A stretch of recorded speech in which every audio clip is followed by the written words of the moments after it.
Good morning from Los Angeles. Sick, wounded warrior here with the red hat. Good morning. Welcome to Power Hour. I think I'm catching a cold. Not a good time before the weekend, but it is what it is.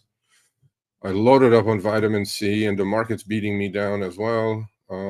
Even with defined risk trades, I'm getting my butt whipped. Whipped is the key word. But then we've been through these before. Experience helps. No panicking. Adjust and keep fighting. That's all we can do. Quitting is not an option, folks. So welcome to Power Hour every Friday, 10 a.m. Pacific, 1 p.m. Eastern. I have posted the link. I'm going to have a special guest on probably in 15, 20 minutes.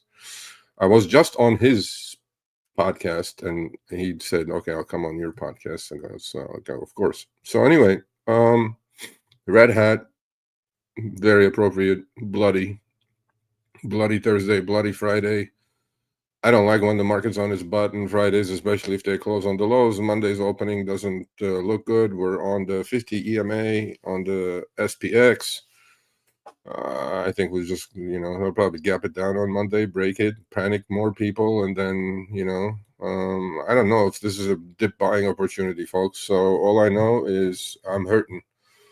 And all year you fight, and then again, even with limited downside risk trades, like put credit spreads and things, when they hit max loss, doesn't mean you cannot lose. You lose. A couple of my PCSs have hit max loss literally like in a blink of an eye. I'm like, okay, well, thank God I'm just not naked puts. But we'll talk a little bit about selling options. Actually, I have a great video coming out at noon today about selling options is not what everybody says it is on X. Buyer beware. There are risks on selling options, folks. It's not risk-free. Yeah, it's brutal, Doug. Good morning, everyone. So let's go through the quick schedule. I'll go through it again a couple times.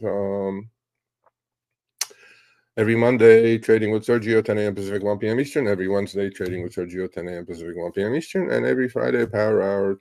Maybe I'll just change it to trading with Sergio again. I don't know why I named it Power Hour. I guess this is the end of the week, and then we just kind of look, have a falcon look of the week, which has not been good. If I was a falcon, I'd be dead. But on this channel, I run everything with full transparency. I post my positions every Monday, Wednesday, Friday. I will do so today, and you guys will see the changes, the cutting exposure on some. I haven't added, well, I added on a couple things, but small, really. I'm trying to keep powder dry for next week. I have my buy list ready for a bounce play. Look, folks, I've seen this movie a lot of times. I should be making money on the downside, but the downside showed up out of the blue. No setup, just started selling off. And, a lot of people are going to talk about, oh, Michael Berry bought puts. I'm like, bro, who gives a shit what Michael Berry does? Michael Berry is Michael Berry. He had a good deal going on in the Big Short, right? Which I was short. I was short Countrywide. I was short Washington Mutual. I was short Wachovia. I was short Lehman. That's like, when was that? 17 years ago? It's like, what have you done for me lately? He posts his, what is it called? The positions, and then he showed the massive position on Palantir puts. I'm like, okay, well, he may have bought those a month and a half ago and be bleeding, and then now he's maybe getting back to even. Look, look, I pay no attention to influencers on X. Okay, here's the deal, folks. Nobody knows what's going to happen. Nobody. If anyone says to you that I know what's going to happen tomorrow, run the other direction. If anybody says I know what's going to happen the next minute, run the other direction. They don't know. What you do though is you get hit with these, and then I've done some content. Are there similarities between 2000 and now? Absolutely. I mean, holy crap. Are there similarities in the AI circle jerk that's going on? And, Sam Altman, I decided I don't trust Sam Altman, period. Snake oil salesman of all snake oil salesmen. He goes, now he's asking like, oh, if AI fails, can we have a government bailout? No, up yours, Sam Altman, no government bailout. We did that in 2008. Look where it got us, to 38 trillion in debt. No. If you're going to spend $1.3 trillion for CapEx, go fucking find the money somewhere. And if you fail, There is Gemini, there is Anthropic, there is Grok, there's all these competitors who are doing it properly. No government bailout. Just because you want to kiss Trump's ass in the White House a couple times? No. We're done with this. I sure hope, that this administration says no to too big to fail. No. We should have done it in 2008. We should have. We didn't do it. What did we do? Kick the can down the road. What did we do? We printed, what is it? 800 billion, okay? During 2008 GFC, we printed 800 billion. Look how much the dollar has lost value just in this. Listen to this one. It was called TARP, Toxic Asset Repurchase Program. Basically, all the banks who did all these bullshit loans, and I'm guilty as charged. I had a mortgage company. I was doing these 9L loans, no income, no asset loans. I would put a mirror in front of someone's nose, and if it fogged up, I give you $500,000 loan. I'm like, and then what do I do with it? I don't hold that shit. That's toxic. I'll just send it to Countrywide. Oh, what does Countrywide do? Countrywide goes and sells it to Lehman.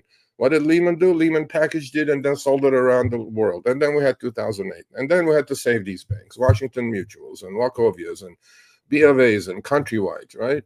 Okay, so that was 800 billion. And then the pandemic showed up. Okay, country shut down. We're going to hell in a handbasket. And then what do? Oh, this time we printed 8 trillion to put it in the economy to save the economy. Look, folks, there's these black swans, gray swans, whatever you want to call it. They come out of the blue.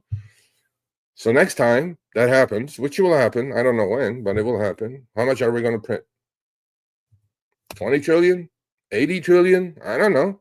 So the musical chairs continues. Broken fiscal policy. Look at Washington. We have no government for the last, I don't know, 40 days, 35 days, whatever the heck it is. I mean, look, degenerate. We're just broken. Broken system is broken. So what do? You look out for yourself. F the government. I mean, goddamn. But going back to Sam Altman, buddy.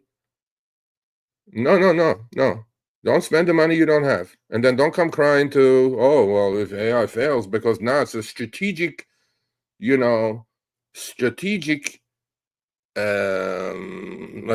security, safety of the country is at stake if AI fails and if we're not the leader in AI. No, there's all these other companies working on AI. You're not the only one. Okay? The circle jerk, like you go to NVIDIA, do this, NVIDIA goes to AMD goes to Oracle goes to this. Is the same fucking money going around. And then all these stocks are going up. And somebody's going to, a lot of bag holders now. But all I'm saying is no government bailout to any AI company. You're a private company, buddy. You make your bed, you sleep in it. Don't come to the government crying if the shit fails. Done. Okay, cool. That's Sam Altman. Snake oil salesman of all snake oil salesmen. I don't trust that guy. I play a lot of poker. That guy has so many tells, bro. I would take all his money if he played poker with me. That guy has so many tells, and he doesn't like tough questions. You know? I mean, you're thinking of going public next year at a $1 trillion valuation, Sam. What's happening? Anyway, so it's AI a bubble? I did a video a couple days ago. Go check it out. There are very much so. There are similarities between 2000 and today, for sure. I was on the desk trading in 2000. Our group would be laughing at the prices we were trading things at. I thought we were in a bubble a year before the bubble popped. So bubbles go a lot further and a lot faster than they can go. And nobody knows when it's going to pop. Just because Michael Berry bought some puts on Palantir or NVIDIA means nothing, honestly. Doesn't mean shit. You trade what's in front of you. What's in front of you is the price of the stock.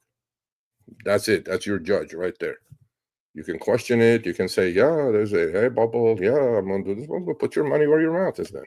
He did, at least. I mean, so my thing with all this is, yes, there are similarities. Yes, there are companies not worth the paper it printed on.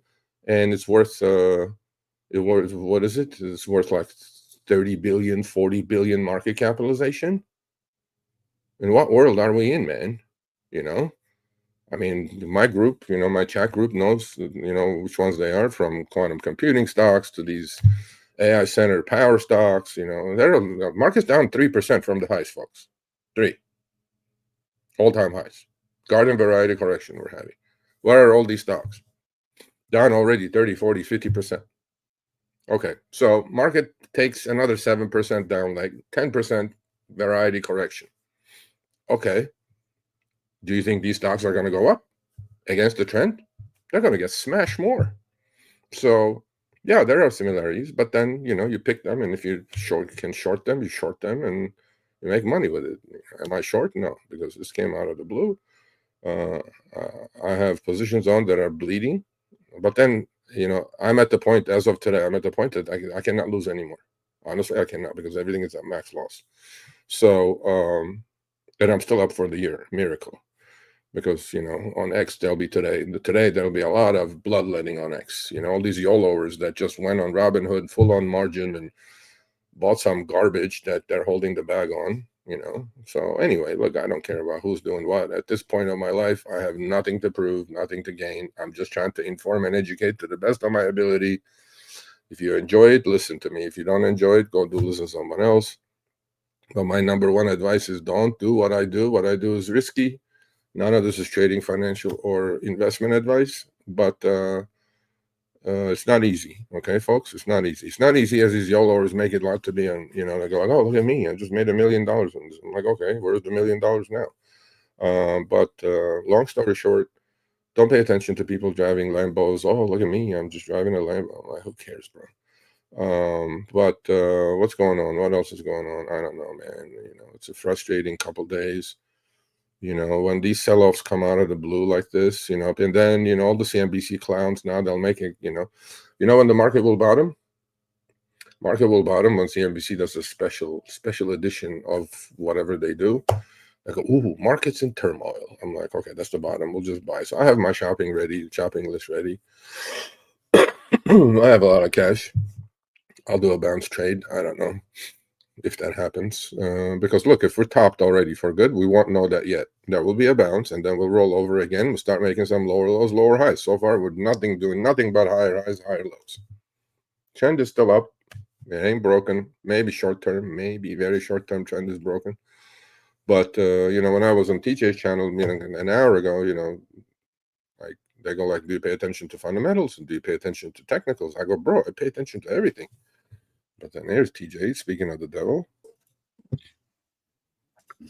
What's happening, my man? Long time no see, TJ. I'm telling you, it's been a while. Long time no see. I got the red hat now, buddy. I heard you on your soapbox. I was like, let me give him time. He's got to get it out before I go. I got to get it out of my system, bro. I got to get out of my system with these snake oil salesmen out there. I was like, I want to set up a fight between Sergio and Sam Altman and see what. Oh, that would be. I would love, Sam, if you're watching this. Of course you're not, but if you are watching this, I would love to interview you on my channel. I do these, interviews. I did one with TJ. Like I'm doing it with like regular folks now. I would love to interview Sam. And you know what? The other thing, TJ, that I want to I love Elon Musk. Don't get me wrong, but he was on Joe Rogan's podcast a couple of days ago. I watched the whole 3.5 hours. Wow. And so he said something. Okay, Joe Rogan, I like Joe Rogan, but he's a meathead. He's a boxer, whatever he is. Yeah. He doesn't understand the nuances of this finance stuff that's going on, right? So, Elon said this probably 10 times in a stretch of 5 minutes. Yeah. He's looking at AI as utopia. Okay. He says, we don't need universal basic income. I'm like, what are you talking about, Elon? We're going to need it. Everybody's getting laid off, bro. I got my cherry here so we can get the market going in the right direction. That's right. Get the cherries out. My hat's for bleeding. Yours is for cherries. But Elon said this. Elon said universal high income. I'm like, what does that mean? So Joe Rogan was like, oh, so he goes, I can do what I really am passionate about in life to do. I go, how the fuck do you pay your bills, Elon? Not everybody has 400 billion. You know what I mean? So like, how do I pay my bills? I'm a truck driver. I've been driving trucks generationally for years in my family. And then you brought the autonomous truck and now I have no job. I go, how do I get to universal high income? And Joe Rogan, of course, did not ask a word about like, how do we get there, Elon? He said, oh, now I can go play golf every day. I'm going like, what is happening, bro? How do we get there? How do we get to universal high income? Anyway, Do you have a calculator that you can pull up? yeah, I have one of those on my phone. No. I'm Sir. talking about on the screen. Or let me pull one up. Oh, you go ahead here. Let me have you share it. We do this quite often. I still don't know how to fucking do it. But I gotta take you to the side, right? Okay, I remember now. Okay, I gotta do this. And then I gotta allow you to share. No, not that one. What the fuck? Share screen.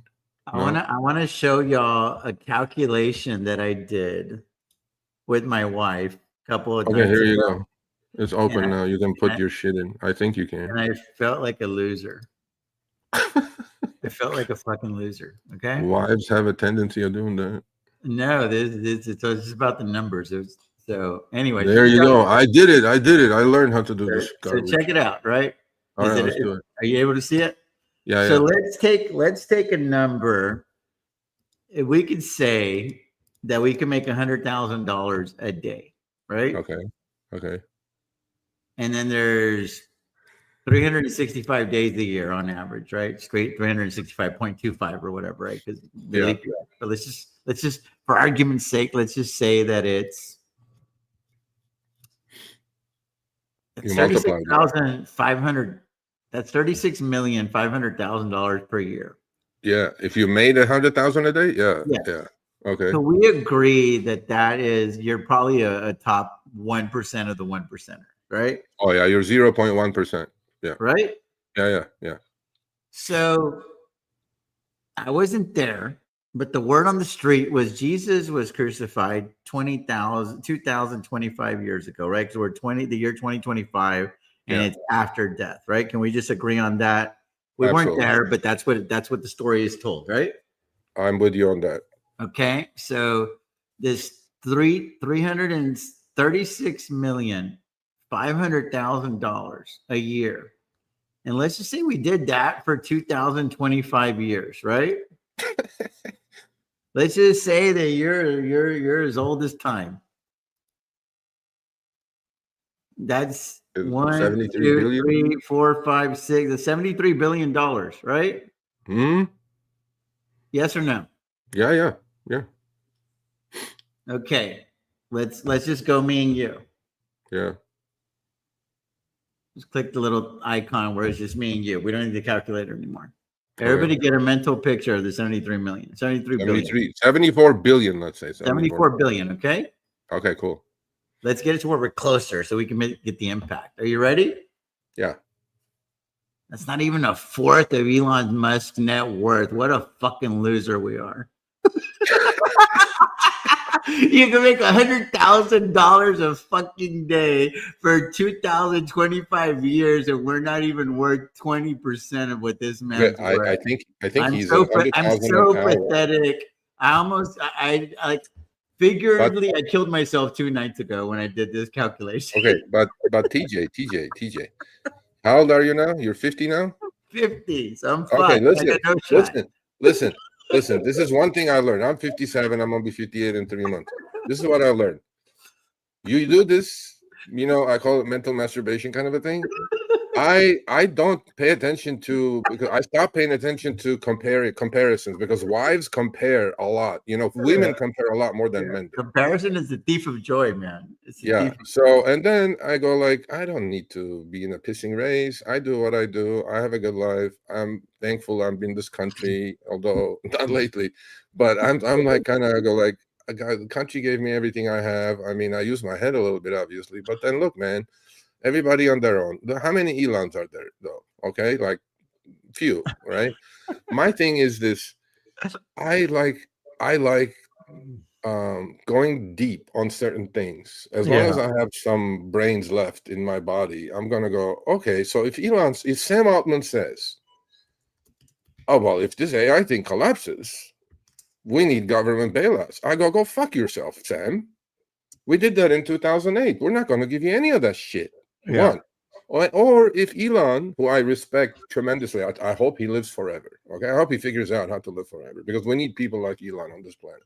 Yeah. And then he goes, universal high income. You can go play golf 24 hours. You can do what you're passionate about. But I'm like, Elon, how do I get there? Show me the way, Elon. I will follow you, Elon, but show me the way. right? So here. Let me share the screen again, because again, I went down this rabbit hole the other night. Okay. Oh, you got a lot of rabbit holes when the market's going down. Don't do So, that. so here's this one. Are you seeing it? Yeah. So based on the recent world data, there are at least 21 people in the world with a net worth of over 74 billion. So the reason I wanted to show this is because there's a funny little story about my life. Okay. When I was at the University of Texas in Austin, my very first dorm room was the exact same dorm room that Michael Dell had. No way. Wow. So look at this right here. This fucker Yeah. is on this list of over I'm 74 using one of these billion. computers, so So all I'm saying is I've drank the same water. I've showered in the same spot. I've eaten at the same shitty kind of cafeteria food.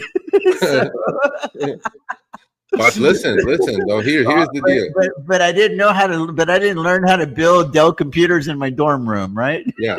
But okay, listen. You are a roughneck, right? You call it roughneck, right? I did, yes. For Okay. 7, 8 How many years. of those roughnecks are where you're at today?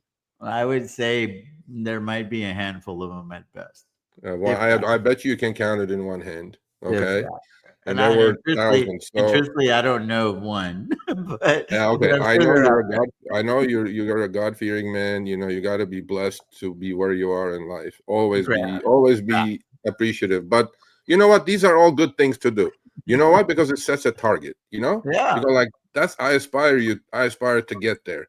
Of course, at this age, what it does for me, Sergio, is it motivates me to let me know, hey man, if why not me? That's always my attitude. Like, why not me? Like, what is so fucking special about Elon and Michael Dell that I can't figure out running my own race to maximize my potential? And that's like, I've never been in awe of these people. Like, my wife is like, we were in California the other day, and she saw someone that's like, you know, kind of famous. And then she was like, look, it's so and so. Look at that. that is true, Brian Hughes. I go, it's so and so. It's some actress. I don't even fucking remember the names. I just didn't care. Women Bro, I didn't even bother to turn my head. Yeah. And then the couple that we were with, the lady glanced. She was my wife's sorority mate, roommate, whatever, at Stanford. And then me and the dude, we kept bullshitting, right? We were talking about he was surfing. He was, you know, he was like, hey, I can teach you to surf. You move to California, and then they have a house in Orange County, and you know, I can show you the good neighborhoods there. There's some good value over there still. It's not everything. Everything's like through the nose. You got to know where to shop, right? So we're like talking like man stuff, you know, real stuff. Yeah. And him and I, we didn't even bother looking over there. Yeah. And Kristen's like, aren't you going to look? And I'm like, no, really? No, I first of all, I don't really know who she is. I couldn't name a movie that she's in. And I just don't give a shit. I just don't care. And then the dude fist bumped me. He goes, we see these assholes all the time. They're regular people like me and you. Yeah. And, you know what it is, though? You know what it is? The difference between an actor who people emulate or look up to and Michael Dell or Elon. What is an actor built? Not a goddamn thing. These people have built things, right? And look, they have been at the right place at the right time. Elon got a break with the government loan and all that shit, which he paid back with interest. I get it. But, you know. He's the only one that did. Tesla's the only one that did during that. Absolutely. And so these are special. It's not talked about. Yeah. And then, you know what? The right time, the right place, right? I always actually, my wife says, you know, once in a while when she gets frustrated, like a couple of days ago, we were frustrated about something, and she goes, you could have done so much better. You have so much potential. I'm like, what? What are you talking about? Look where we live. Look what we do. It's like, this is like awesome. What's wrong with you? Hey, guys, don't look now, but the portfolio is about break even for the day. This market will take you on a fucking roller coaster if you let it. I don't look anymore. I said it. Dude, you know, I'm like, I logged on this morning and I was down $1.5 million today, Sergio, and now I'm down 30. On top of 1.5 yesterday. So and I'm like, this is fucking fun, right? This is getting fun now. Because I'm there might be a deal. There might be a deal out there. It's incumbent upon me to go find it, right? Like everybody gives shit to Jim Cramer, but he has But he I don't has like one of buying the things on Friday. I don't like yeah. buying things on Friday. No, I'm but just what one of I'm those. saying is, but we got plenty of cash. I'm not on margin. But what I'm Yeah. saying is, he always says there's a bull market somewhere, and he tries to go find it. It's a good line, regardless of the messenger. The message is amazing, and I don't want to talk there's about Jim 10,000 Cramer. stocks. No, I'm saying Jim there's blocked me. 10,000 stocks. Go find a deal. There's a deal Yes. out there. Yes, there definitely is. There's always. And then Jim, you blocked me on X. I mean, I I don't saw know that, why. dude. You were like legit. He needs to send you a Christmas Legit, card. he blocked me, It hurt you. bro. He It hurt blocked me. you. I was like, bro, all I said was like, if we had an index like Nancy Pelosi, inverse Jim Cramer index, we would make a lot of money. That's all I said. I mean, that's true. It's not a lie. Anyway, but okay, so my wife said that, and then I sit down having a smoke and a beer in my backyard, beautiful sitting, beautiful California day. I go like, you know what? She has a point, actually. I start like, I could have built something. I could have done something. I could have done better. And then I go, what are you talking about, Sergio? You sit on your ass and make money. What are you talking about? I mean, what are you talking about? Are you like a loser now? I go, no, I refuse. I refuse. So the only thing I feel bad about is this, okay? When I retired from the trading desk, I had a chance to go to a private equity company, and that's when private equity was blowing up, okay? Right. The free money was flowing, and I was like, if I had done that, now that would be a different story. But then, look, man, we're God-fearing people. We just blessed to do what we're doing. Yeah. For each one that I want to be in their shoes, there is a million to be, they want to be in our shoes. So to me, you wake up every day, that's a blessing. So after that, I go like, hey, look at my account, down like 20%. Oh, shit. Yeah. I'm like, yeah. But then it will manage and will go on. So TJ,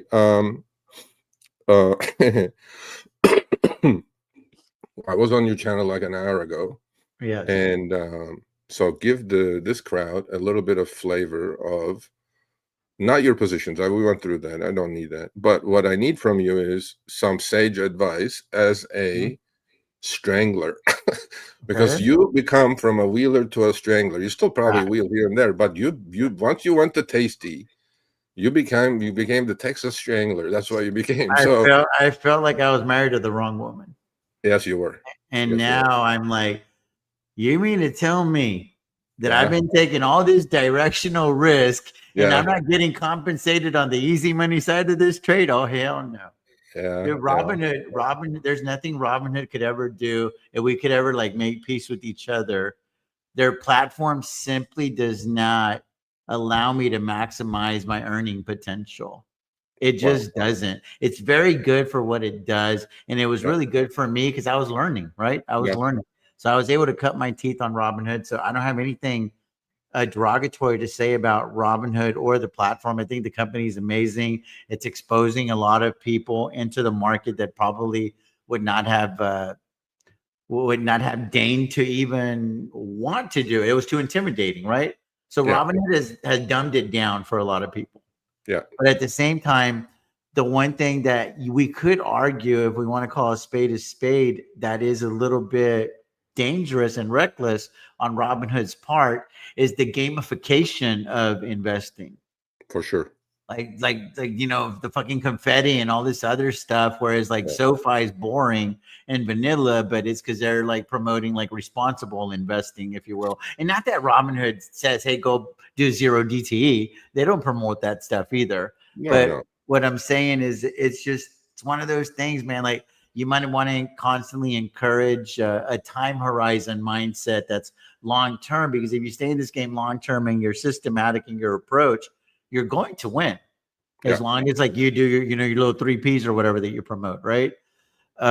If you don't do stupid shit that can blow up your account and you figure out how to run this race over long periods of time, there's investment. There's a historical evidence over 120 years that the stock market will go up and to the right. There's going to be some blips along the way that are very painful on a daily basis. But if you look back in retrospect, you called it the Falcon view early on, right? Whenever you're from the eagle eye perspective, dude, you go look at the .com bubble on an all-time chart, zoomed out.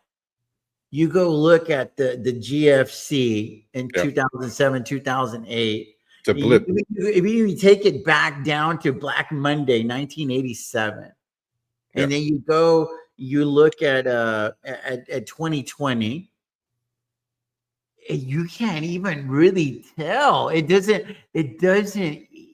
It's crazy how I'll tell you. Okay. it looks. But when you lived it, there's so many people that got wiped out because Yeah. they were overzealous, right? And they got. I'll tell you. Okay, I'll tell you this. If you bought every single the top tick in 87, in 2000, in 2008, and in the and during the pandemic, you'd still be way ahead.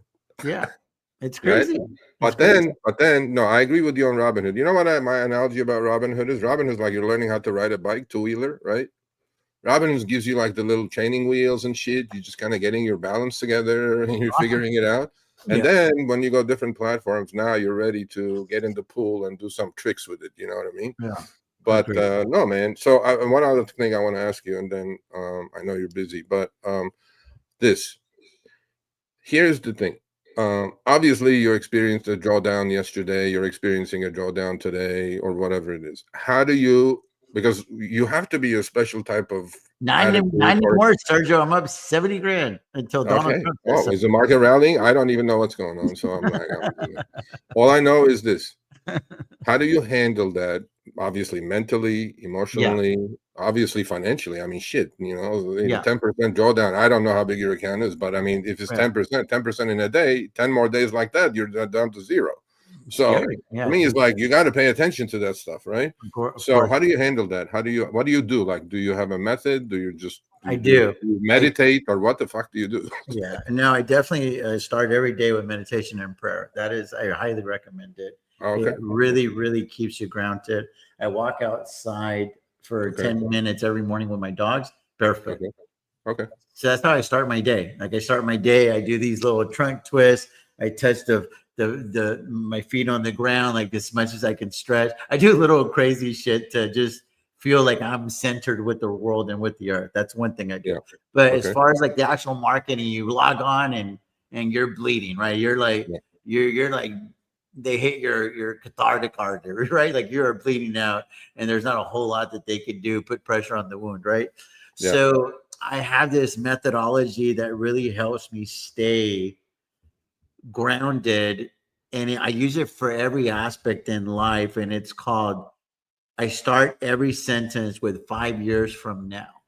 Okay. 5 years from now, will what's happening right now even be a memory? And it's just, and it's something that I adopted through therapy because I had a daughter who committed suicide. Yeah. So I went through therapy, and I still go to some therapy, but it's just like online because I'm further along in the journey now, right? As far as rehabbing my soul, right? Because it was a part of my heart and my soul that got like pulled out of my body when my daughter chose to take her life, because I blamed me, as any dad would. Any parent would. Like, something's wrong with your kids, it feels like it's your fault, right? Because you want to take all the credit when they do well. Well, when they don't do well, you have to kind of like take the blame. And kind of that's how it works. That's what the stock market is too, right? When things are great, if you're giving yourself all the praise, well, when things aren't great, you got to take the blame, right? You can't sit there and blame Tom Lee or Donald Trump. They didn't push any buttons on your computer or your phone. Yeah.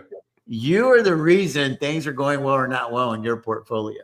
So I just ask myself, 5 years from now, will this have been a life-altering moment, or is it just going to be a blip in the radar? And oftentimes it ends up in my mind, I just got to deal with it. It's a blip on the radar. I'm in this race for 5, 10, 15 years, however long God gives me health, right? Yeah. Like, I'm in this race, so I'm not going to worry about what happened on November the 7th of 2025. I'm on a mission to get to 100 million. That's my goal.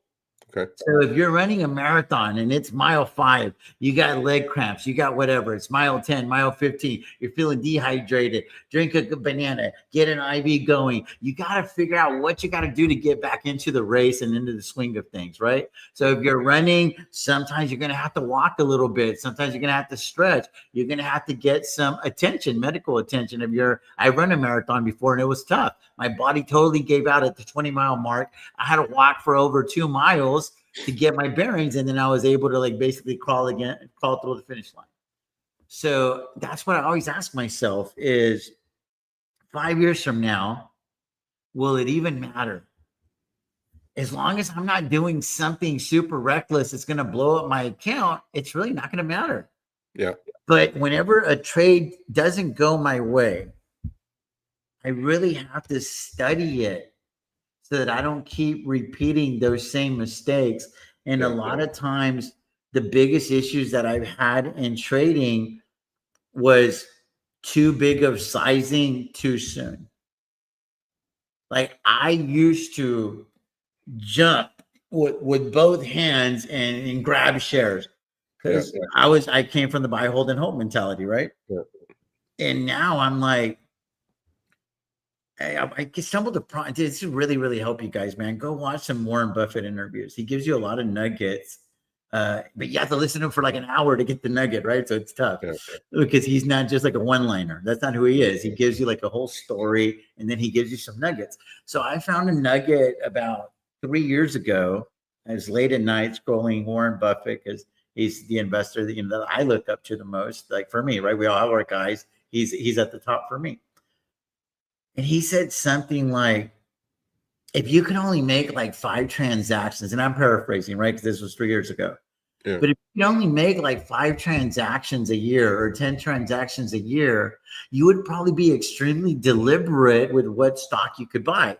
Like if you only had like 6 bullets in the chamber, right? For the traditional 6, whatever the hell it's called, the shooter. I don't know. I'm not a gun person, but there's these old pistols that have 6 rounds, right? Yeah. So if you only got 6 rounds, you got to be real judicious with if you don't have any more to reload, right? You got to be real judicious with how you pull the trigger. You got to make sure that you hit your target. Yeah. Because you only have so many bullets to work with. So if you look at your capital as like a bullet to work with, you don't want to just spray and pray. You know what I mean? This is an AR-15 where you're just going crazy. And I feel like when I first started selling options and even swing trading, Sergio, I'm a recovering sprayer and prayer. Hope and pray. I would buy too much and too many and too quickly. And now I'm like, dude, every day I deal with, check out this ticker, check out that ticker. And I'll go check out that ticker and let me do Druckenmiller, invest in and investigate, right? Junkie. And I was a junkie. I was a fucking junkie. Yeah. And I was like, now it's like, if I can't devise a plan to make $100,000 with this ticker, I'm not even going to look at it. Yeah. No, I agree.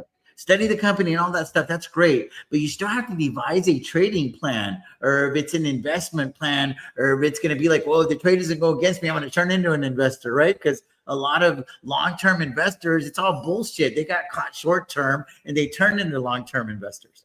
That wasn't their mindset going into the trade, right? I met a lot of those. So I asked myself, can I devise a plan to make $100,000 or 250 grand, or now the goal gets bigger? Like sometimes I devise plans to make $1 million. Like I did that recently with SoFi. I devised a plan to make $1 million in 90 days, and it worked out to about 1.7 because I was negative 200 going in. So we ended up at 1.5, and now I'm devising another plan to make 750,000. That trade isn't going for me right now. So it's like, again, this is a what have you done for me lately business, right? So at the end of the day, you're up 1.5, but then you end up losing 750 grand. You're still just net 750. So like I'm like devising trading plans with each ticker on how can I get to my goal. So I always keep my eyes on the prize, man. And I don't let what's going on today, especially the stuff that's out of my control, to stress me out. So I focus on my positions, my tickers, my cash balance, and I really focus my attention on managing my portfolio and tuning out the CNBCs and all that stuff. Unless I see something that says government reopens, let me turn on the volume, because that's relevant to what we got going on here, right? Because that's macro, real macro stuff. But if it's just a bunch of, Tom Lee's on CNBC again, okay, cool, I'll get to the interview when I fucking get to it. You know what I'm saying? Like, I'm not going to stop everything I'm doing in the middle of the day, because I need to make sure that I'm aligned accordingly. Do I have some safeguards in place in case the shit hits the fan? I start running scenarios with conditional value at risk. If the IB spikes 25%, what does it do to my portfolio, etc.? To make sure that, hey, I'm not going to go to the weekend and then wake up on Monday and they liquidated a bunch of positions. I got myself in a margin call and I wasn't paying attention, right? Yeah. I mean, I think I love the approach you have, though, right? So the thing is, you always like pull back a little bit. I call it like the Falcon mode. You know how they like soar and you look down? Only when they need to catch something, they just swoop down, catch it, and go back up. You know what I mean? Yeah. So it's Falcon mode that I go like, okay, if I did everything correctly to get in, I don't need to swoop down a lot. I just need to swoop down like once in a while to grab something to eat, Agreed. So that's the same thing with Warren Buffett. That's the same thing I say with the 3 Ps: patience, position size, and planning. If you have patience, it'll come to you.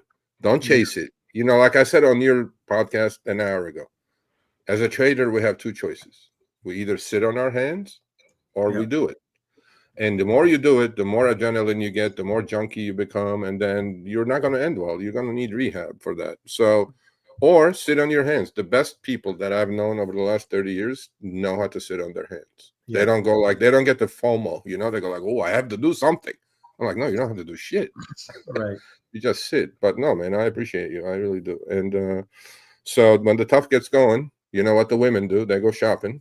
Yeah. What do we do? We just go in the backyard, have a beer. That's about it. That's all we do.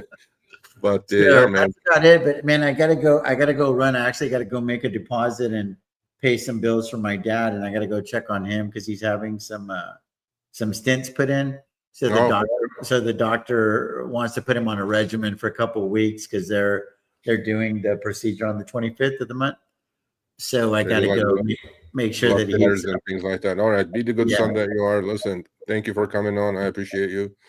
For sure, man. See you around. All this shall pass, folks. All this shall pass. Don't worry. Yeah, agreed. Right. I think that tomorrow is a new day, right? And I think that this is a good time. It's Friday. Hopefully, a lot of y'all's portfolios are rebounding as well. Like I see Bitcoin on the screen is up now 1.5%. But what you want to do on a weekend like this one coming up is reflect on how you felt and why you felt that way. Because it's a real good time to do an introspection, because this is like my trick. Like if there's like this one secret sauce that I don't share on the channel much, I usually just save it for the members, but I'm going to give it to you guys. It's a real small group anyway, but don't be posting it on X. Make sure your capital matches your conviction. A lot of times I have positions and I don't have the capital in the right places, in the right sizing, because I took too many trades on that were just supposed to work out, and then they don't work out, and then I do stupid shit like averaging down and all this other stuff. And before you know, you only have a certain amount of money to work with, right? It's finite. Yeah. We're not the Fed. We can't print money. So then you run out of capital for your highest conviction place. So look at your portfolio, do the Falcon view or the eagle eye view that I'm saying, that Sergio was saying earlier. And make sure that your capital is matching your conviction. Yeah. Because then you're going to be sleeping like this. And then make sure that you're not using so much leverage to where a bigger, black swan event could wipe you out. Yep. Because you need to make sure that you're in this game for the long haul, because we already know that if we learn how to sell options, because mostly we're all premium sellers here, or you define risk price, whatever you want to do. We all know that if you stay in the market long enough, that it's going to go up and to the right. There's historical evidence of that happening. So as long as you believe that at some point the government is going to get it together and not keep going $1 trillion in debt every fucking quarter. We should come out on the other side of this thing, but that is a conversation for another day. Yeah. But that, to me, like, if there's one thing that keeps me up at night, it isn't my positions. It's, what does this country look like in 5 years if we stay on this path? And I just think that there's a lot of people that they have this magical credit card syndrome. You're like a trust fund baby. Your dad gives you the Amex. And if things get tight, we just increase the limit on the Amex, increase the limit on the Amex. That's what printing money is, right? You're increasing the limit on the Amex. And at some point, the Amex is going to say, hey, we just need a payment. Yeah. We need to pay down the principal, right? And at some point, you spread yourself too thin, like on your personal credit report. At some point, they'll say, hey, your debt to income ratios are not where we need them to be. It's not that we don't trust that you're going to be able to pay your bills. You've got historical evidence that says you pay your bills. We don't trust you're going to be able to pay more bills because you're overloading the donkey, right? Yeah. And I feel like we're in a situation in this country right now where we have legitimately overloaded the fucking donkey, and the country doesn't want to act like a responsible adult. Each and every one of us in the chat, Sergio, myself included, we all have to deal within the confines of our budget. But this country refuses to do that. Yeah. And to me, that ideology is simply not sustainable. Right. Well, I've been talking about that for a year. Well, man, thank you for coming on. I appreciate you. Appreciate you guys. I got to run, man. Take care, guys. All right. Be well. All right. So I completely agree with TJ on a couple things he said, right? When you're waking up in the middle of the night because you have some positions on and it's making you uncomfortable, that means your position size is incorrect. And that has happened to me in the past, in 30 plus years, that, you know, you wake up exactly at 4 a.m. That's called anxiety wake up, right? And if you have that a lot, that means your positions are way larger than they should be. So cut down on size. Sizing is the key. Sizing is the key to success. Sizing is the key to, there's a time to put the gas on and there's a time to take the, you know, gas off. And when the markets are going down, and most of you are only long traders, right? If you have 100% long portfolio and you didn't short futures and you didn't short indexes and you didn't short stocks, your exposure is out there. And I mean, I can imagine some of you are on margin probably, and you will blow an account because the market doesn't give a shit. Market doesn't care who you are, how much money you have. Market has blown hedge funds, billion-dollar hedge funds. So it has no problem blowing you out. But advice is advice, and it's easy to talk about and hard to accomplish or put it in practice. But then, you know, you do it. You have to do it, you know, because I don't know if the market's not going to be down another 400 handles on NASDAQ on Monday. I don't know. I mean, I hope it rallies so my positions come back a little bit. I can trim some more, raise more cash, because I don't know. I really don't know where things are going to be. And but then, you know, you roll with the punches. So good morning, everyone. That was TJ from TJ the Wheel. Really, one of the people I respect because he's transparent. All these ex-gurus, furus, I go, fuck yourselves. So it's just like, I have no reason to follow you or believe in you. But so I will post my bloody positions today on the YouTube channel community page. I do it every Monday, Wednesday, and Friday. None of this is trading, financial investment advice. You can go see them there. What I do is risky. My account size affords me to do these things. Maybe it's not, so don't do what I do. But what else? Let's go to the positions. Okay, as you guys can say, I put you know, microphone on mute a couple times. I'm coughing. I don't know. I'm definitely catching something. So I'll go about 10 minutes more, and then actually we'll go through some charts, go through the positions. I've been reducing positions. So let's see. I got to share. Share. There we go. And hopefully you guys can see this. Can you guys see this? Yeah, you guys can see this. Okay. Okay. All right. So what do we have going? We have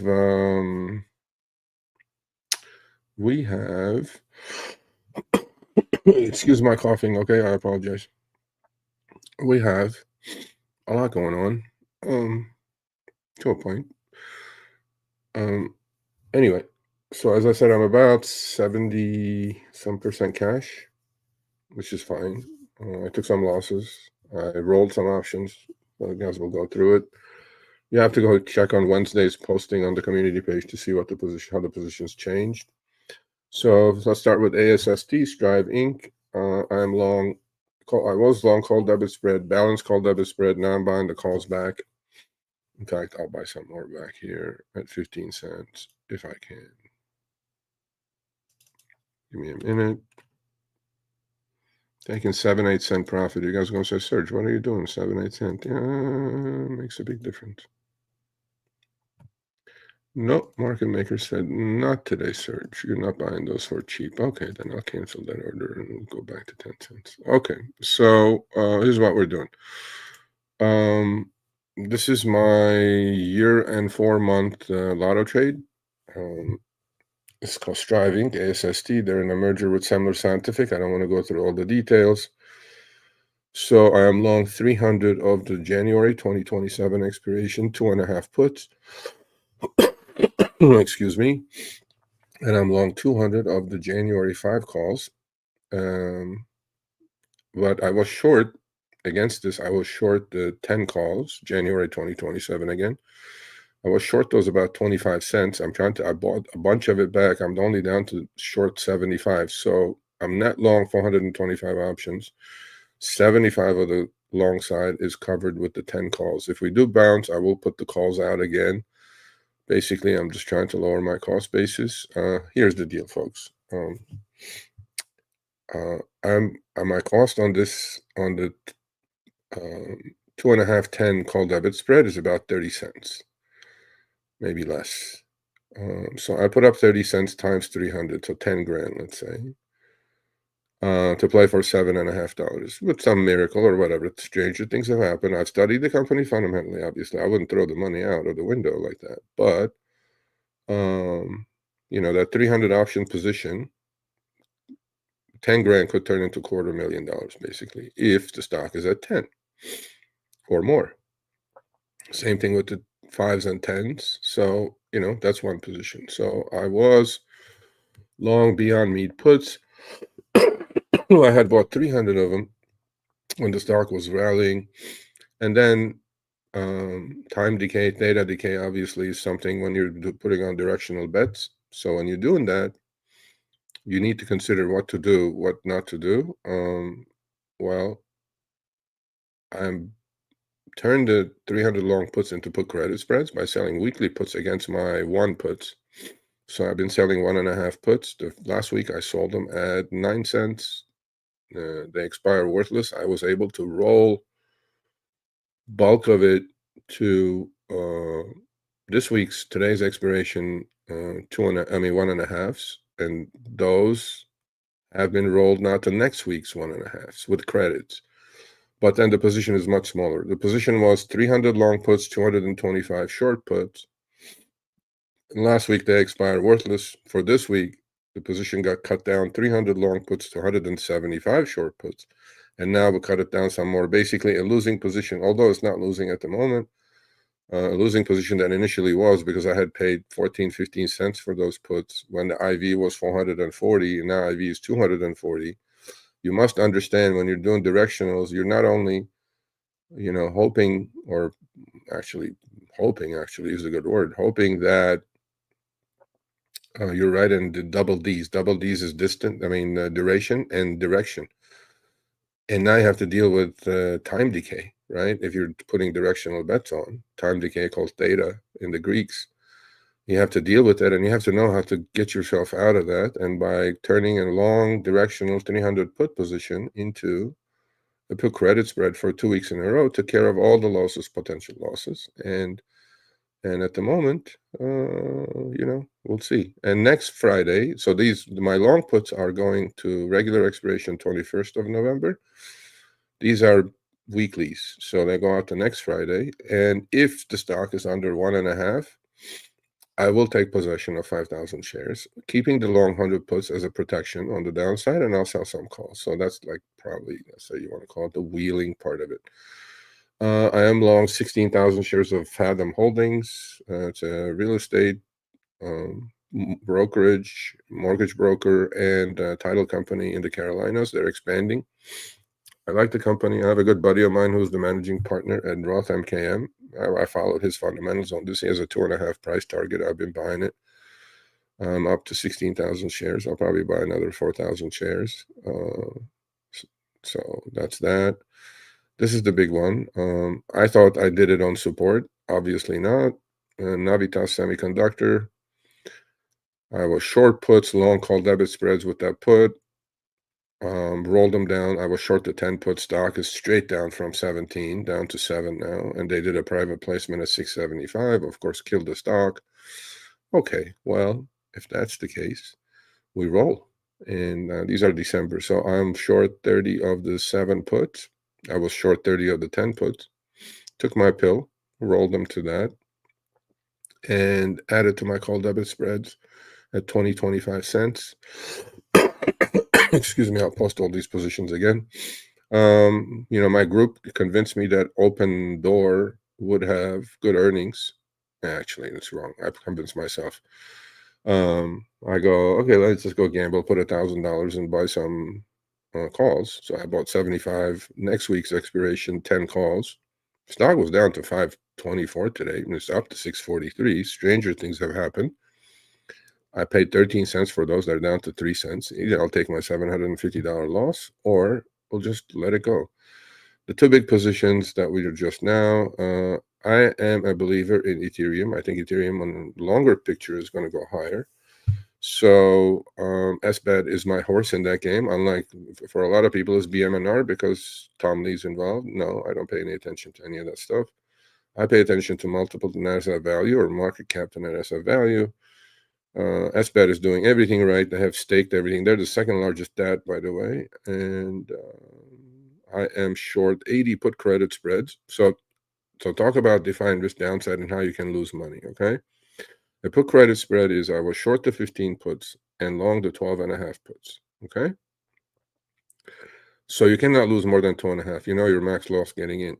Well, I did these at $1.60, so my max loss is $2.50. I could potentially lose 80 cents on 80 options, 90 cents on each option. That's like $7,500. Okay, fine.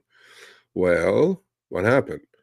They didn't get the max loss because these go out to January 2026, by the way. So let me see where they're at. Actually, 415, 440, let's say 425, 245. They're $1.80. I'm only down about 20 cents. So they haven't hit max loss, but the stock is 11.80. It's below my long strike, right? Deep in the money now. And you're going to lose money. And then the other thing I'm doing is I'm boosting this by buying calls on SBET, January 15 calls. I'm up to 115 calls. And those are the ones I'm eating on. My cost basis is $2.35. They're down $1.10. So, but we'll hold. We'll see. In a bounce, we will know. We have some upside here. I do like Ethereum long term. And if this position turns out, this position has changed variations of it because I was short calls, bought the calls back. The true cost of the long calls is not 235, but then that's what the account shows. That's what it is. And next one is Solana 2x ETF. I am short 45 of the put credit spread expiring in 2 weeks, November 21st. I'm short the 12s, long the 10s. That's a put credit spread. I put that on just about $1. So stock is 12.28. If it ends up here, I'll collect the $5,000 premium, and then I'll go on my merry way and do it again. So yeah, that's where the account is at. Still plenty of cash. Next week, I'm going to pay attention to a couple of different things. 2x ETFs I like for bounce plays. One is going to be Archer Aviation.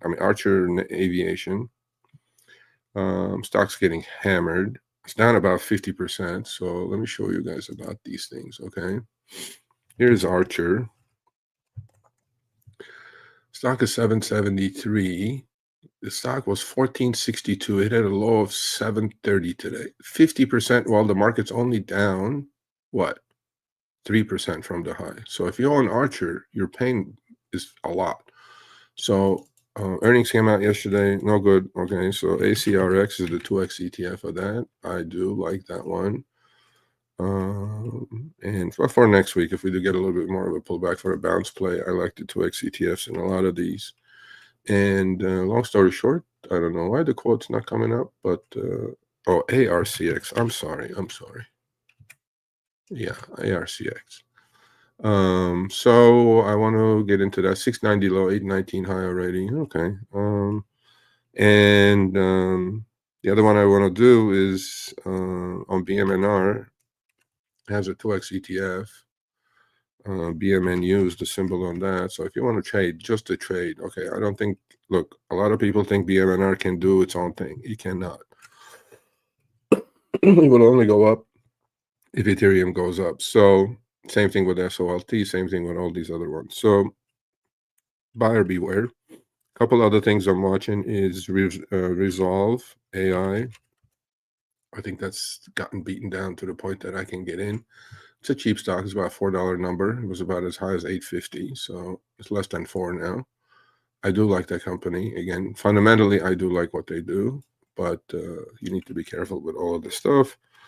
And the other one I was paying, well, FTHM is the one I'm long already. The other one that I was looking at the 2x ETF on was HIMS. I mean, look, it's do or die for that stock. We're under the 200 EMA, but we're right at the 40 support. In fact, we broke 40 today. So if this looks like a massive top or a support, we'll find out. Breaking the 200 EMA on good volume is not a good sign, but HIMZ is this 2x ETF. Look, I'm just trying to grab a couple of points out of these folks. But I'll go to the charts in a minute for the weekend, my watch list. Let me go to the front, answer some questions. Okay, I'll answer that. All right. So good morning. All right, let's see what the questions are. Yeah, one of my members says, thank God it's Friday. You bet you, Doug. Yeah, although things don't look like they're turning. I mean, my account at least anyway, but I have turned green already, so I don't know. Yeah, it's brutal. It's been brutal a couple of days. If you're 100% long and if you're not hedged, yeah, you're going to pay. Especially if you're in 3-4 beta stocks. I don't know what Antonio means as much as we need, probably out of context at the moment because we were talking about something. You probably said as much as we need. Doug says travel will be back for I think by then it'll be resolved. I think next week the government shutdown will be resolved. So Antonio says he wants to test. Yeah, no. You talking about Sam Altman? No, he can go F himself. No government involvement. You're a private business. You're stretching too far. There are other competitors that can replace you like this. And there are 4 or 5 of them. I'm not even talking about the Chinese ones. I'm talking about the US ones, right? There's Grok, there's Gemini, there's Anthropic, there's all these other ones. So, Sam Altman, if you're spending over your budget, go F yourself. Yeah, don't come crying. Yeah, good morning. Good morning, Vic. Yeah, we need some of those, don't we? That's been a rough week.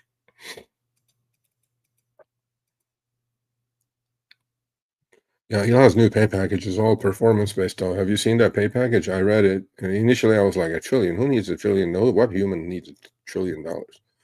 Then I looked at the package. I mean, in order for him to get that $1 trillion, holy shit. If you're a Tesla shareholder and he gets $1 trillion, you just happily give it to him because Tesla market cap has to get to like 70 trillion or something, some ridiculous number. And there's other, obviously, it's all performance-based. So give him the money. I mean, what is he going to do with it anyway? He lives in a small shack, supposedly. Okay. Mr. Premium, how are your premiums doing? Are they doing good? Are you printing? Are you short calls printing? I like that. Brian Hughes says at the same time people are looking at Sergio and TJ. Yeah, I mean, look, man, I'm thankful. I'm excuse me, I'm blessed. I don't like being sick, so I apologize for the cough. Yeah, we're blessed, bro. What are we talking about here? I mean, come on now. Look at the alternative. Yeah. Hood is literally, it's like, oh, it's great. I have a little Hood account too. I think it's the best UI, best gamified app. Although they're going to let you allow it to short things now, which is good. They're introducing some more stuff. Yeah, I mean, look, Hood is good if you're learning how to ride a bike. It gives you the training wheels. And then after you do that for a year or two, blow an account or two, and then you graduate, right? And when you graduate, there are a couple of good platforms. I was on Schwab's Street Smart Pro for 20 years and I loved it. Then I had to migrate to TOS. I like it. I love it now, actually. Thinkorswim. Tasty as well. Well, Tasty and TOS, by the way, even the execution ping is the same. So, as you guys know, Tom Sosnoff, legendary Tom Sosnoff, built Thinkorswim and sold it to TD Ameritrade, and then Schwab bought TD Ameritrade, and then I ended up with Thinkorswim. But now, after that, Tom went and created Tasty. Although I don't know. I think he left Tasty now. I don't know what's going on there. I like Tom. I mean, I think he's great. TJ is using TJ is using Tasty. They're very similar. Tasty probably has a couple more advanced tools, but pretty much similar, very similar. Built by the same guy. Yeah, I agree with that. Yeah. Okay, so a lot of people think, oh, Hood is free. I'm like, no, it's not free. They're selling your trade to Citadel, right? It's order flow. Get paid on order flow. There is no free commissions, folks. Okay. Especially with options on Hood. I mean, my members can attest to that it's really difficult to execute options on especially if you're doing multi-leg options. It's really difficult to do it on Hood. Yeah, exactly. All right, thank you for showing up. Yeah, I wasn't arguing with you, Brian, but I do get your point. But technicals do move before technicals actually give you the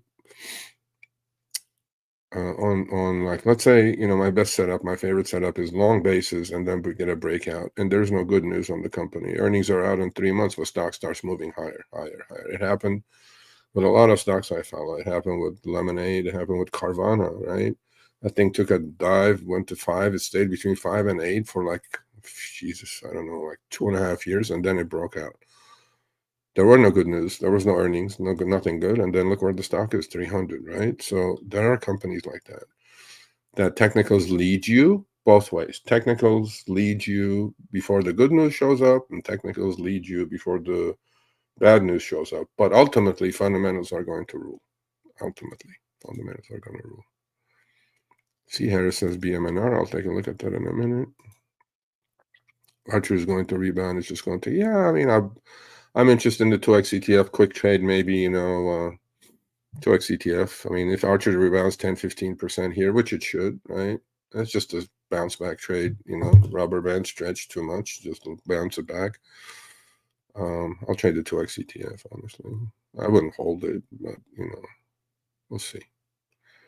That's the idea. There's a lot of them in there now. Pony AI is one. PONX is the 2x ETF for that. I like WeRide. These are the stocks. They're all coming back to you, man. They're all coming back to you. How about a billion, trillion? How about 100 million? Yeah. Is he really? No, he's not. Is he really? Wow. He's like in his late 60s, bro. Or maybe 70s. I don't know where he's at. Good for him. No way. I did not know that. I knew he left Tasty. I mean, all the other folks are at Tasty. Once in a while I watch them because they talk about their jade lizards and come on, folks, come on now. Too complicated. Too complicated for 99% of the people. Wow, that I did not know. Is he going to do like? I don't know what he's going to do. I mean, he built POS, which is still in use today. Wonderful platform. And then Tasty, and he sold Tasty. So he's built twice and sold twice. So let's see what he does with this new one. I don't know. I'd be very interested in knowing what it is. Yeah, no, I was like, once in a while I pick on a comment in a chat and it's like, kind of, I go like, what's this guy saying? But no, I agree with you. I mean, I am, you definitely have to do both. Everything, there are a lot of people who only do technical analysis. Okay. So all this thing, when I say technical analysis, I call it chopsticks, right? That comes from Quant Data, William up in Canada. Listen, I don't put down anyone who's solely doing technical analysis, because in this type of market, you probably protect yourself a little bit better because there are a lot of breakdowns that you wouldn't get involved in, right? Or whatever. So, but only technical analysis is going to get you so far. Even the legendary technical analysts like Larry Williams's and things like that, you need to kind of pay attention to the overall picture, cycles and fundamentals and things like that. But technical analysis will give you a head start on breakouts and on breakdowns. So, like, for example, on Palantir, we're breaking down now. Okay, on Hood, we're kind of breaking down. Does that mean Hood's earnings are going to decrease or Palantir's earnings are going to go the other way, or NVIDIA? I don't know. But technical analysis gives you that head start, saying, hey, pay attention to this. And then you just dig deeper and then figure it out, Yeah. What is it? Lost Dog? Oh, no idea. Lost Dog. What does that mean? That's the name of the company? Lost Dog? So he went from Think or Swim to Tasty to Lost Dog? Like, he's gone down the path of worst names possible. Because I've watched one of his interviews and he said his wife hated all three. And look where they are. They were sold for $1 billion. Lost Dog. I don't know what that means. I'll look into it. No, I don't oppose technicals at all. I read Chopsticks. I call Chopsticks. I read Chopsticks as well as anyone I know. And but with the intention that I wasn't intending to make fun of anybody. I'm like, there are people who are great technical analysts, but I was raised by one called Ralph Acampura, and I used to call. Okay, see, I irk people. I touch them the wrong way. Every time he had a wrong call. Ralph Acampura was check him out. He's a legendary technical analyst. Ralph Acampura was our technical analyst.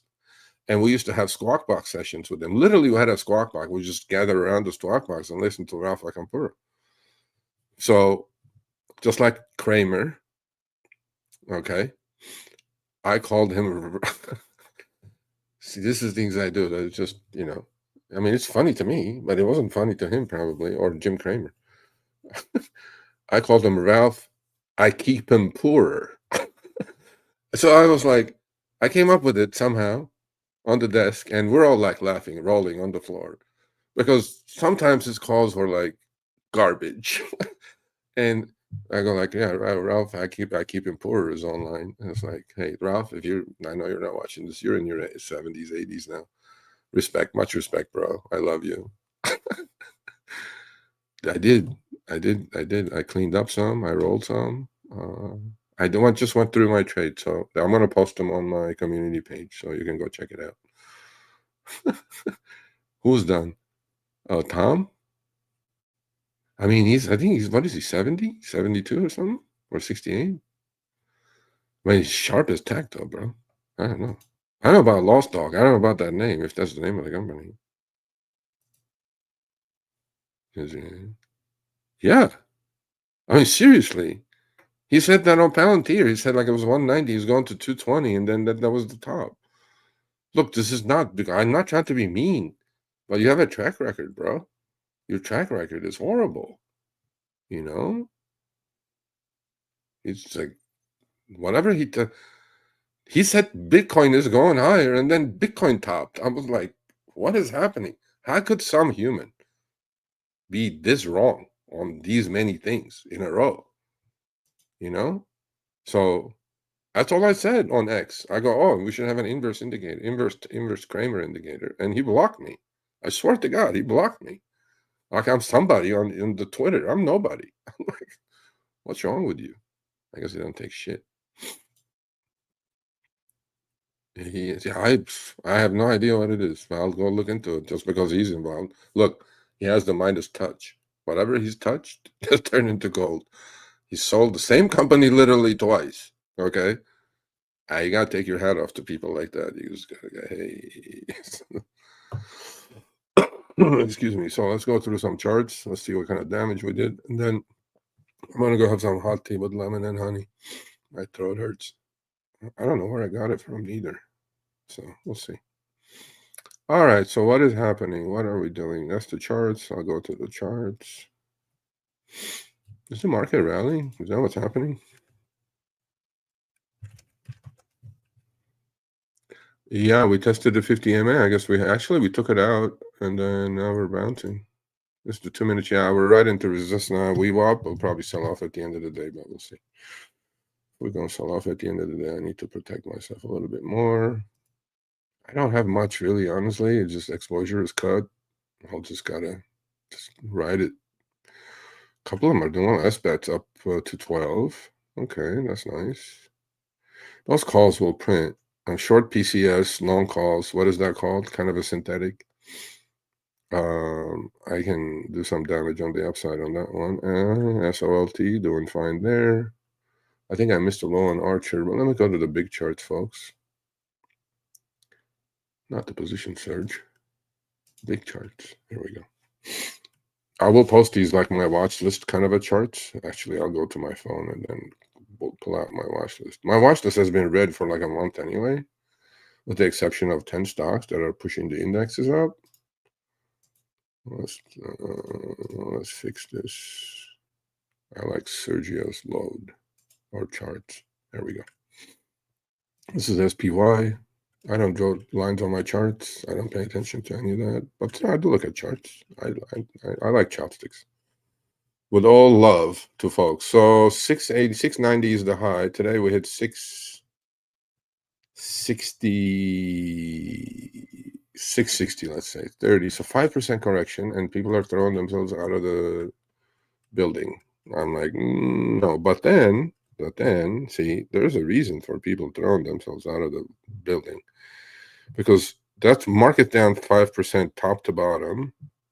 But where are your stocks at, right? So let's start with some of the Mag 7 stuff. Apple. No, actually, let's look at triple Qs. That was SPY. This is triple Qs. Same thing.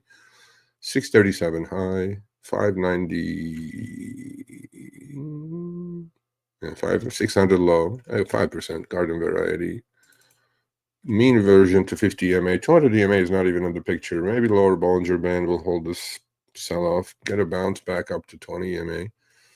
Look, man, I mean, whatever. ABAT. Oh, shit. One of my members wanted to buy that. Oh, I hope you did. Wow, that's quite a reversal.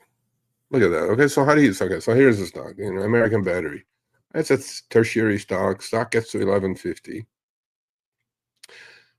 In 2 weeks, 3 weeks, today's low is unbelievable. Today's low is 350. 1150 to 350. 80% drawdown. How do you deal with that? I don't know. Same thing, Archer. Look at that gap down. It's taking out everything now, right? Make it look like puke, high volume. So that's where the capitulation comes in. I probably should have bought the 2x ETF, but hey, man, on days like this, I don't feel like, on Fridays especially, I don't like buying anything, adding exposure over weekend, but it is what it is. Affirm had good earnings. It's one of my favorite companies. Last time it came earnings, that thing has a massive short position. I do like Affirm here, right about here, actually. And it has 2x ETF is AFRU. So I do like Affirm here, right where it's at. AMD, big sell-off.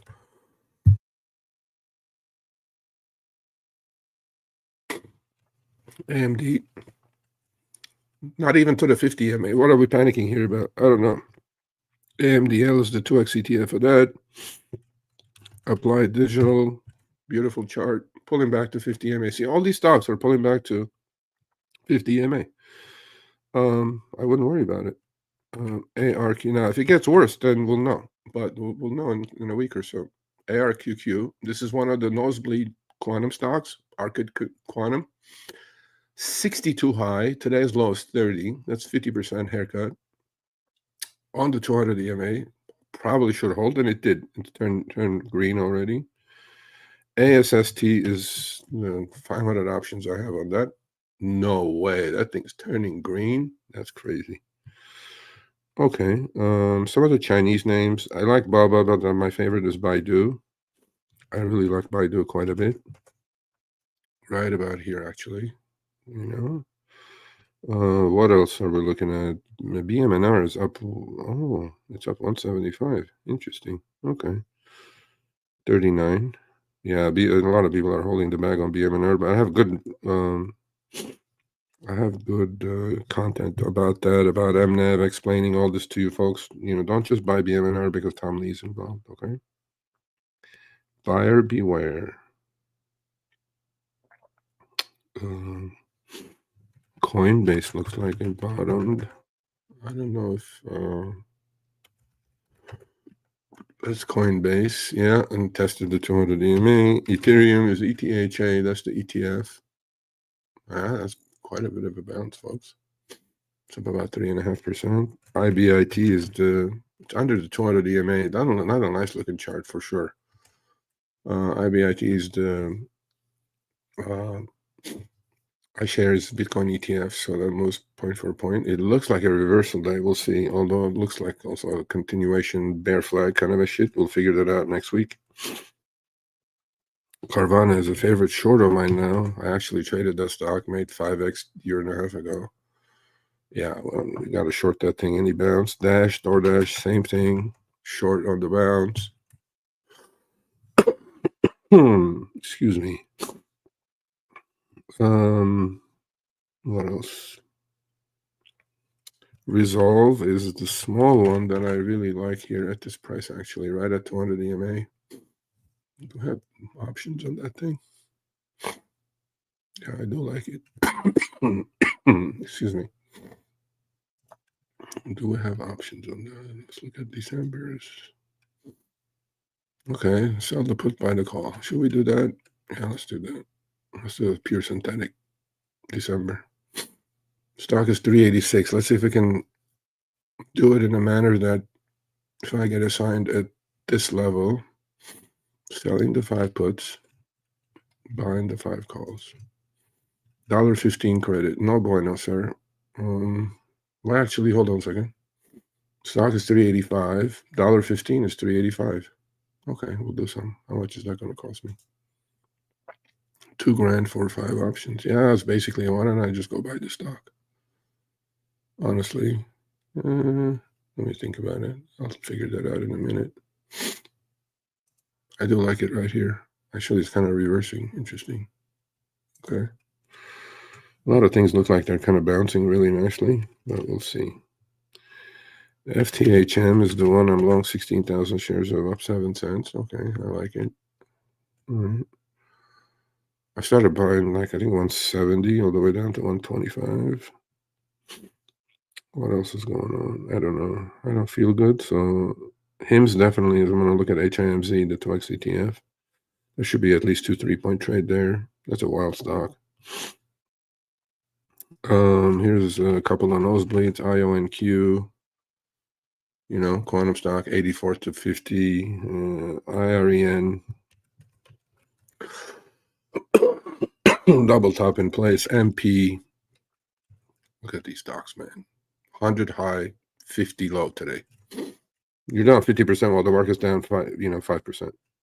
Good luck. I don't know. METC, same thing. Look at that. 58 high, 23 low. When people buy these things and post it on, the internet, I go like, yep, you deserve to lose your account. I'm not fishing bad. I'm just very straight up talk, person. I don't sugarcoat things. There's lemonade. I love lemonade. I think this pullback should be bought. Broke out yesterday. Amazing earnings, actually, really. They don't do lemonade, by the way, folks. They're an insurance company. I don't know. Let's go through some more. MSTR, poster child. Actually, Meta, it's bounced quite a bit. I like Meta, actually, about 600 range. Oh, shit. 600 was the low. You know what? I should start paying attention to this. 2X ETF is METU. Yeah. Okay. Somebody asked about BMNR. What is there to ask? I mean, BMNR doesn't move by itself, sir. I can't do technical analysis on BMNR. There's a bunch of folks doing it on X. Go follow them because I don't think they should. I think they're idiots. BMNR goes with this. Let me put this up, and then we'll talk about percentages. ETHA is the ETF of Ethereum. Okay, let's look at pricing. BMNR versus ETHA. 36 high, that's when ETH was 4,500. Okay, 36 high. Yesterday's low, 24. So what is that? 12 points, right? That's about 30%, 33%, right? Okay. A lot of people think BMNR is going to move by itself. So ETH has been down 33% peak to trough. Okay, let's see what BMNR did. Same time frame. BMNR right here. 68 high. Today's low, 33. That's 50%. Okay, enough said. That's called MNAV contraction. MNAV getting crushed. I cannot say enough. You got to follow MNAV. I don't know what else to say to you folks. At least you're going to get hurt less. I got hurt. I'm telling you, I got hurt. Tried to get out of the stupid position, but I'm not going to. I mean, I like long term. So NVIDIA, that's a nice breakdown on that. Q12 down to 180. That's 32 points. Into support. Yeah, not broken down yet, but it's not looking that hot.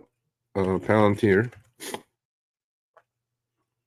has found support right at the lows. Okay, 207 down to, what was the low today? 167. That's 40-point pullback. Okay. Hood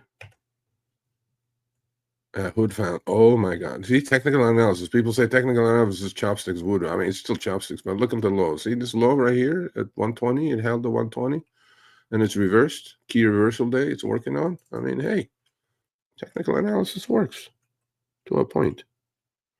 This is the one I got smashed in. NVTS. Here, if you own this stock, what good are you? 1779 down to 725. While the market's only down 5%, this thing is down 70%.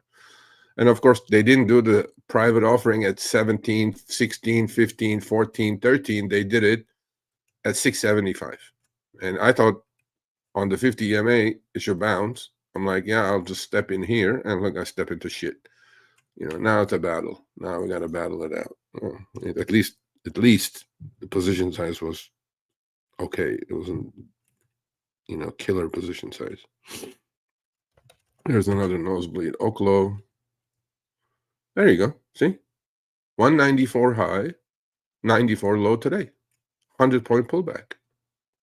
And I've been talking about these nosebleeds that they're all going to crash, and people, hated me for it. I mean, 100-point pullback, 50% pullback while the market's down 5%. I mean, if you bought this thing 190 or sold the cash secure put on this thing at 190, 180, 170, 150, 140, how do you deal with that? So selling puts, folks, is not free of risk. Know your Oscar into support. Oscar Health. Decent earnings, not great earnings, but decent earnings. This is the one I want to actually look at. I don't know. They posted their shares on Hong Kong Exchange. That's into support. I should be looking into that actually. Yeah. Okay, that's for next week. I will not buy anything more today. PONX is the symbol on that. Pony AI.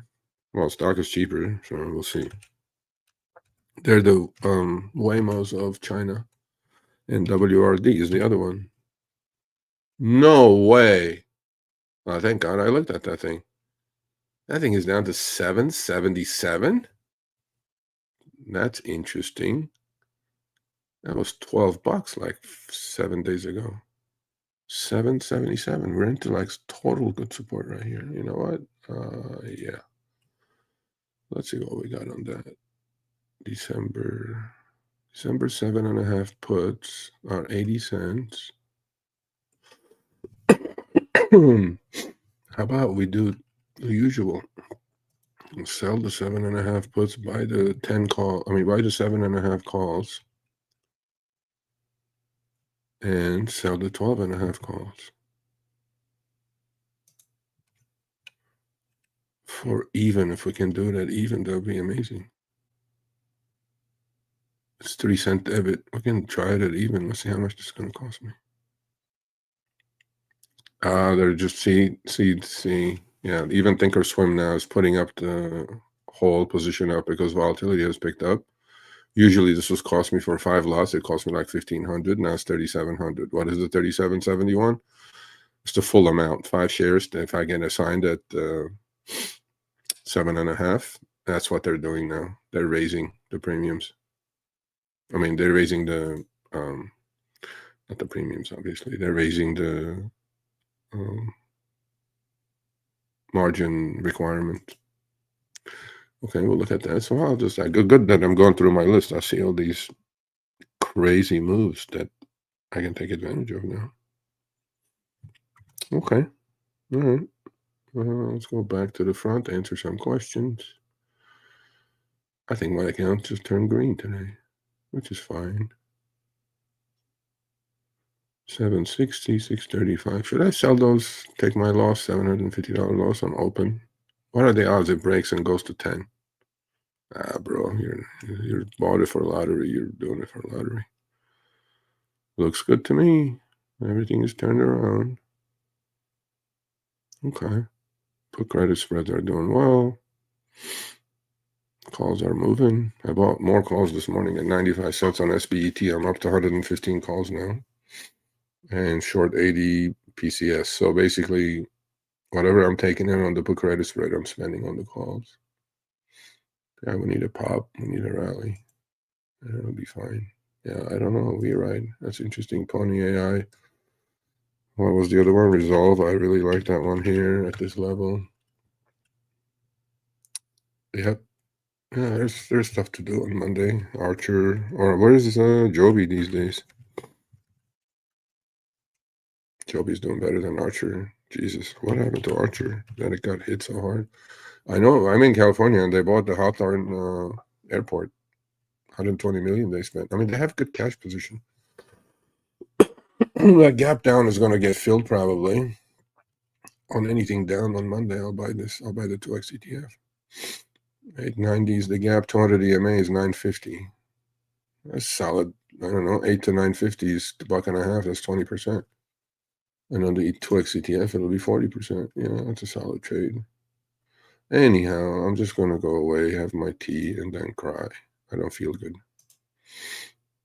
Okay, what's going on? Yeah, I did my trades. I'll post them. It came, no, I don't know. I woke up with this morning. I'm usually not don't get sick. Thank God. Knock on wood. But I'm around a lot of people that may have been sick. I don't know. I'll just load up on vitamin C and go have some pho. Have some hot soup with hot sauce and clean it all up. I will. No, thank you, Brian. I appreciate it. Thank you. Please. Okay, so I'm gonna do the business taking care of it part. Currently, and people are just panicking. I'm like, I don't know. I wouldn't be panicking. 5%. Now, if we get to 10, 15, 20%, then we can talk about it. But then I'll be short. I cannot do this. On this bounce, I'll probably go short futures anyway. All right, let's take care of business. Trading with Sergio on Monday, 10 a.m. Pacific, 1 p.m. Eastern. Wednesday, 10 a.m. Pacific, 1 p.m. Eastern. Power Hour on Fridays, 10 a.m., 1 p.m. Eastern. Members only live at Wednesdays, 4:30 p.m. Pacific, 7:30 Eastern. One other thing that I want to mention, if you're not subscribed to the channel, please subscribe. Please put a thumbs up. It helps the algorithm, according to my YouTube manager. I do put out good content. I do vent out a lot. You have to take my rants with it, but I do put out serious good content. And yeah, that's the schedule for the lives. Content is content. Oh, so I'm on a mission. I want all of you to join me on this mission. I should have told TJ, financial literacy, okay? Financial literacy is the key to financial freedom. Unfortunately, our financial literacy goes as far as somebody following someone on Twitter and YOLOing into something. That's not how it's done, folks. So for that reason, I created a website. Launched it about a month and a half ago. It's www.sergioavadian.com.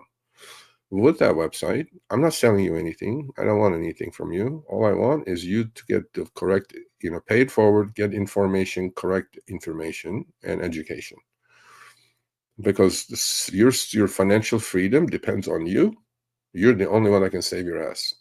You're not rich enough to go to the government and say, give me a bailout. And if you don't have rich parents, you're on your own. And that's most of us, 90% of us. Okay? So go subscribe to the free newsletter. There's a free newsletter that will walk you through from simple to difficult things. And you'll receive it every Monday at 12 p.m. Pacific in your mailbox. All I'm asking you is just go click, subscribe, and then put your email in. I'll send you the newsletter. You'll start learning. You start learning about ETFs and compounding power and rule of 72 and simple things. How you should start. That every day you don't start, you're losing. Okay? You're losing on the compounding effect. So from simple things, it'll be different. Obviously, the website is a little bit more for simple stuff, just to get people educated, financial literacy improvement, and they haven't started investing. You have to invest. Last 2 days, market sold off 5%. Okay, start investing. Good time to do it. Goes down another 5%. Okay. DCA, dollar cost averaging, all these things you're going to learn on the website. And there'll be something for, more intermediate and experienced people like my group. So if you're interested in joining the group, go to the YouTube channel, click join, and send me an email, sergio@sergioavedian.com. I will send you the Telegram chat group link. That's about it. Yes, please do, Brian. Yes, see, I love this. This is what I love. I love this. In fact, I did a content and said this should be finance. It could get boring, right? Because you're better off TikTok swiping up and watching some garbage. But that's where the youth is these days. Finance should be in every elementary school all the way to college. Financial literacy classes. It used to be. They took it out. They replaced it with other shit, as you guys know. Please do it. And have your teenagers share it with other teenagers, because that's so key that their teenagers start investing in 30 years, 40 years, like power of compounding. Besides their careers, besides their paychecks, besides their 401k, besides all that you need to do this. If you want to move up in life, you need to invest like the rich do. The wealth gap in this country is wider than ever. Why? Because the rich have figured this out a long, long, long time ago.